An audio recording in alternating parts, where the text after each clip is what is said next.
The Box of Robbers by Lyman Frank Baum. No one intended to leave Martha alone that afternoon, but it happened that everyone was called away, for one reason or another. Mrs. McFarland was attending the weekly card party held by the Women's Anti-Gambling League. Sister Nell's young man had called quite unexpectedly to take her for a long drive. Papa was at the office as usual. It was Mary Ann's day out. As for Emmeline, she certainly should have stayed in the house and looked after the little girl, but Emmeline had a restless nature. "Would you mind, miss, if I just crossed the alley to speak a word to Mrs. Carleton's girl?" she asked Martha. "Course not," replied the child. "You'd better lock the back door, though, and take the key, for I shall be upstairs." "Oh, I'll do that, of course, miss," said the delighted maid, and ran away to spend the afternoon with her friend, leaving Martha quite alone in the big house and locked in into the bargain. The little girl read a few pages in her new book, sewed a few stitches in her embroidery, and started to play visiting with her 4 favorite dolls. Then she remembered that in the attic was a doll's playhouse that hadn't been used for months, so she decided she would dust it and put it in order.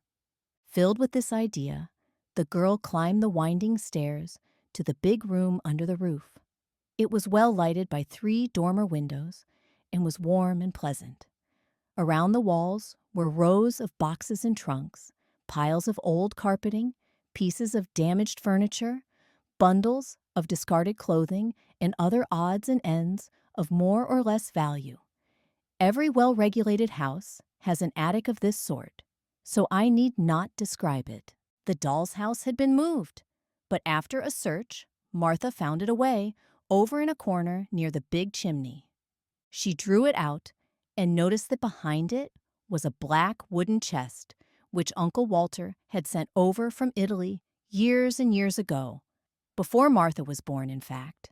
Mama had told her about it one day, how there was no key to it, because Uncle Walter wished it to remain unopened until he returned home, and how this wandering uncle, who was a mighty hunter, had gone into Africa to hunt elephants and had never been heard from afterwards. The little girl looked at the chest curiously, now that it had by accident attracted her attention. It was quite big, bigger even than Mama's traveling trunk, and was studded all over with tarnished brass-headed nails. It was heavy, too, for when Martha tried to lift one end of it, she found she could not stir it a bit. But there was a place in the side of the cover for a key. She stooped to examine the lock and saw that it would take a rather big key to open it. Then, as you may suspect, the little girl longed to open Uncle Walter's big box and see what was in it, for we are all curious, and little girls are just as curious as the rest of us. "I don't believe Uncle Walter will ever come back," she thought. "Papa said once that some elephant must have killed him. If I only had a key." She stopped and clapped her little hands together gaily as she remembered a big basket of keys on the shelf in the linen closet. They were of all sorts and sizes. Perhaps one of them would unlock the mysterious chest. She flew down the stairs, found the basket, and returned with it to the attic. Then she sat down before the brass-studded box and began trying one key after another in the curious old lock. Some were too large, but most were too small. One would go into the lock but would not turn.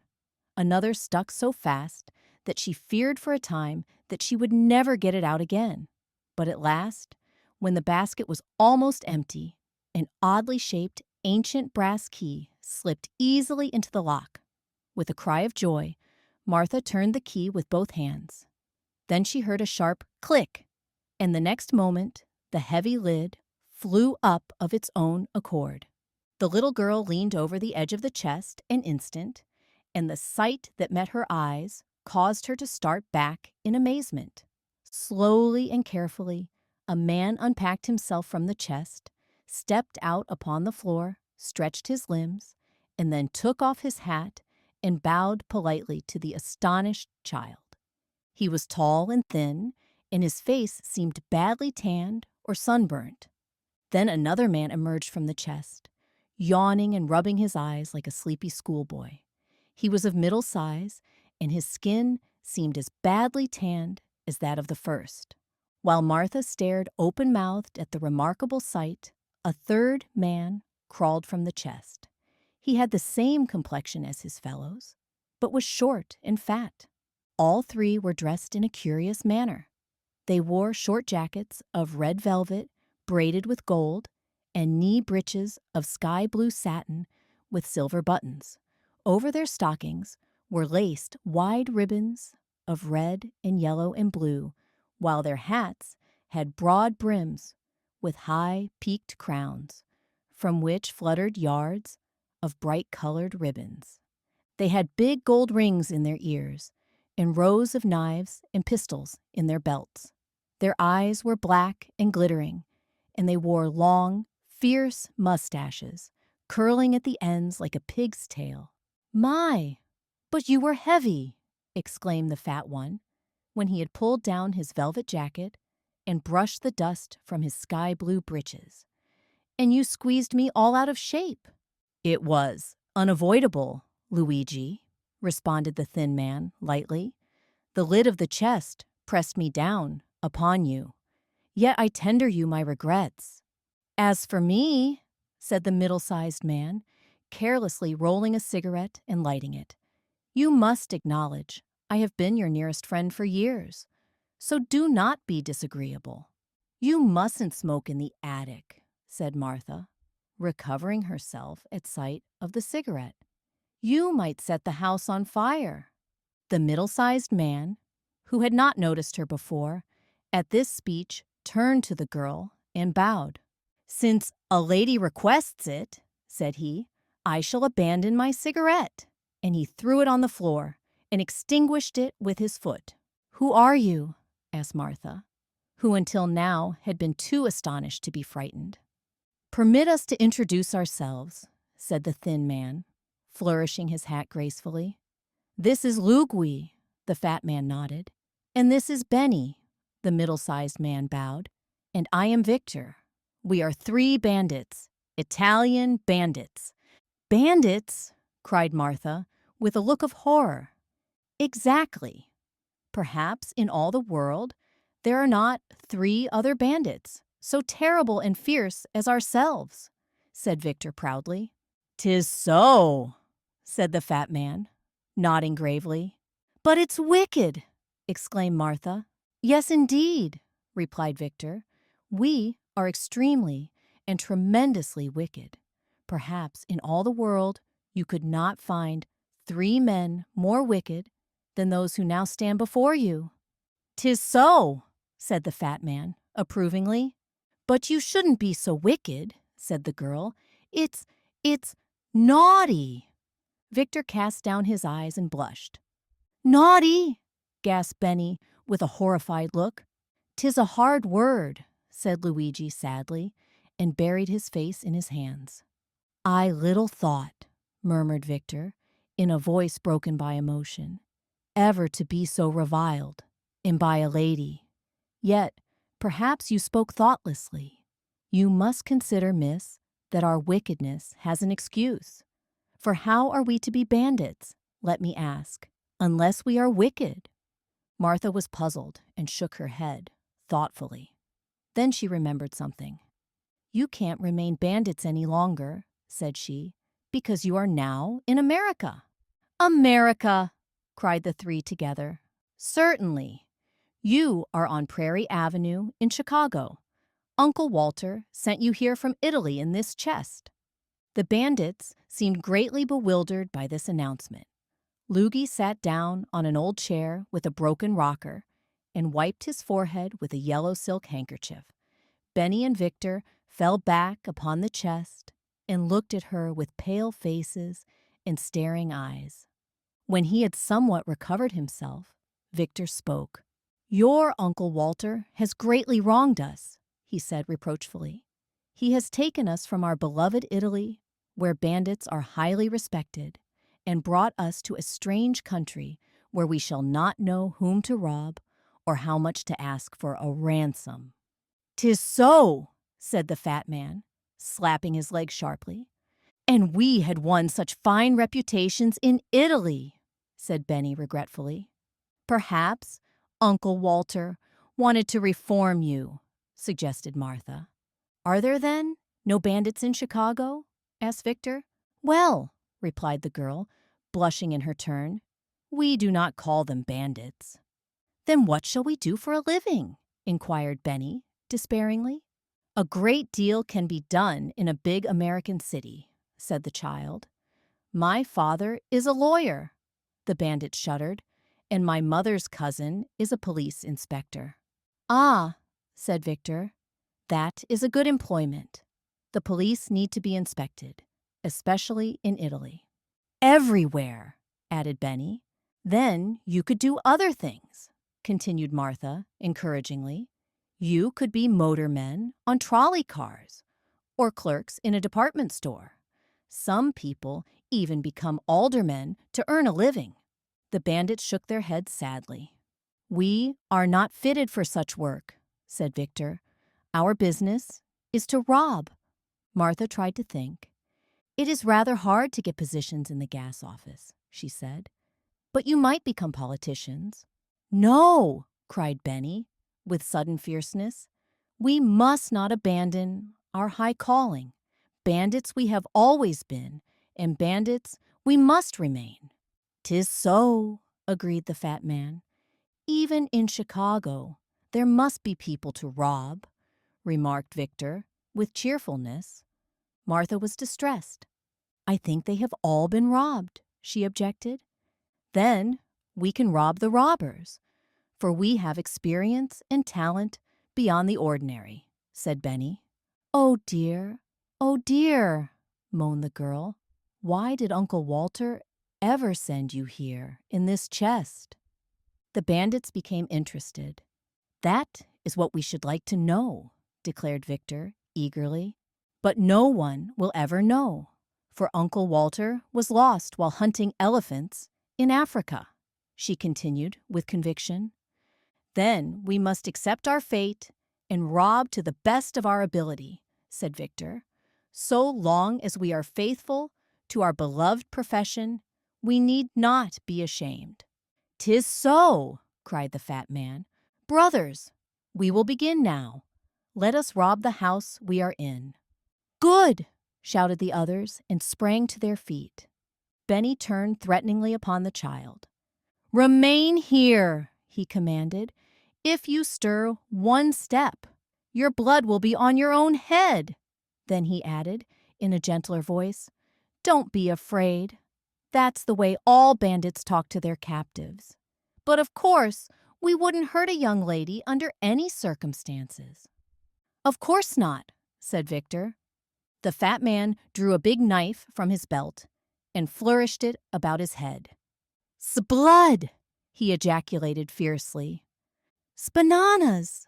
cried Benny in a terrible voice. "Confusion to our foes!" hissed Victor. And then the three bent themselves nearly double and crept stealthily down the stairway with cocked pistols in their hands and glittering knives between their teeth, leaving Martha trembling with fear and too horrified to even cry for help. How long she remained alone in the attic she never knew, but finally she heard the cat-like tread of the returning bandits and saw them coming up the stairs in single file. All bore heavy loads of plunder in their arms, and Lugui was balancing a mince pie on the top of a pile of her mother's best evening dresses. Victor came next with an armful of bric-a-brac, a brass candelabra, and the parlor clock. Benny had the family Bible, the basket of silverware from the sideboard, a copper kettle, and Papa's fur overcoat. "Oh, joy!" said Victor, putting down his load. "It is pleasant to rob once more." "Oh, ecstasy!" said Benny, but he let the kettle drop on his toe and immediately began dancing around in anguish. while he muttered queer words in the Italian language. "We have much wealth," continued Victor, holding the mince pie, while Lugui added his spoils to the heap. "And all from one house. This America must be a rich place." With a dagger, he then cut himself a piece of the pie and handed the remainder to his comrades, whereupon all three sat upon the floor and consumed the pie, while Martha looked on sadly. "We should have a cave," remarked Benny, "for we must store our plunder in a safe place. Can you tell us of a secret cave?" he asked Martha. "There's a mammoth cave," she answered, "but it's in Kentucky. You would be obliged to ride on the cars a long time to get there." The three bandits looked thoughtful and munched their pie silently, but the next moment they were startled by the ringing of the electric doorbell, which was heard plainly even in the remote attic. "What's that?" demanded Victor in a hoarse voice as the three scrambled to their feet with drawn daggers.